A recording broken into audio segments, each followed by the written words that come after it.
2-minute drill following Wednesday's opening practice of fall camp, Brent, and we're going to do a lot of observations in this 2-minute drill. We heard from a half dozen freshmen and Coach Heupel, but more takeaways from the observation day. We'll start with Arion Carter, who's put on over 20 pounds. He and Jeremiah T-Lander.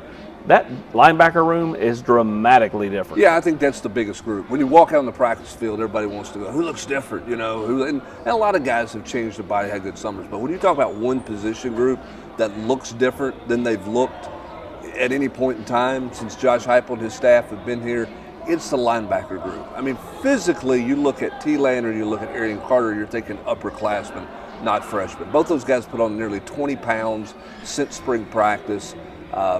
There's a reason Brian Jean-Marie's a happy guy right now, as he should be. He's got depth. He's got guys who look the part, physical, really anxious to see what those guys do when the pads get on and they really start playing.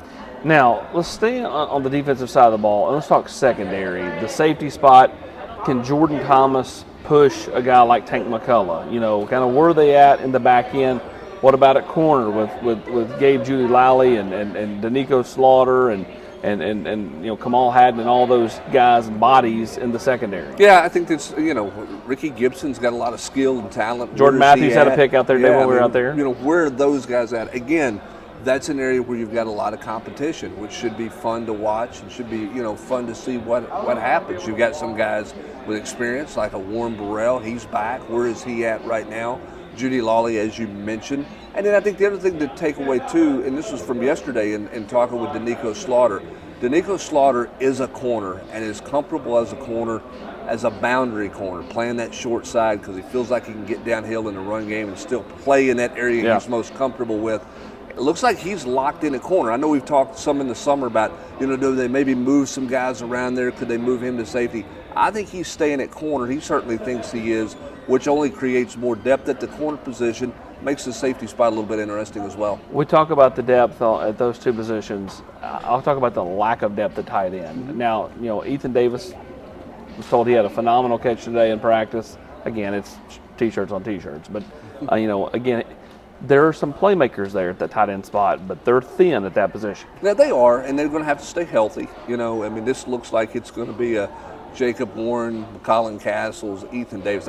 Davis has to stay healthy and has to have a great fall camp, in my opinion. Sure. He had a really good spring camp. He has to build off of that because this is not going to be a kind of ease him in. I think he's going to have to be in the rotation early and often for Tennessee at that tight end position. He may be a freshman that's a little bit more forced into action. We're sitting here talking about T-Lander and Carter, but they also have Peely and they also have Beasley and Herring, so you can kind of ease those guys in. Ethan Davis may not get eased into it at all. At SEC Media Days, I grew tired of all the questions about how far can Joe throw an orange or a wrench or whatever. Quickly overtaking that in fall camp is you look dramatically different 2 years later storyline. Well, yeah, you'd hope they look dramatically different. They got a lot more bodies and just a lot more talent. Yeah, they do. This is a different looking team. Scouts will tell you that. NFL scouts that come through here say, hey, they look a lot different than they did 2 years ago. Why? Because you've recruited, your roster management, your transfer portal.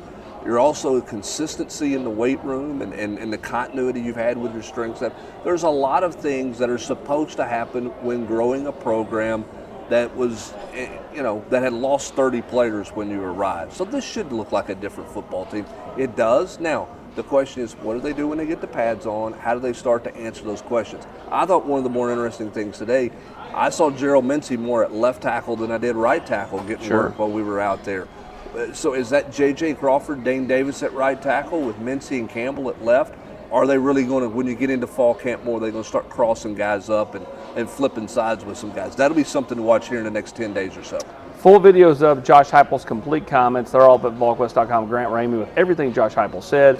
And then, of course, we've got the 6 new guys. 5 of them arrived in May or June. The other one being David Hobbs, who did not go through spring because he had the torn labrum, but he's back healthy, had his first practice today for Tennessee. He's Brent Hubbs. I'm Austin Price for the 2-minute drill.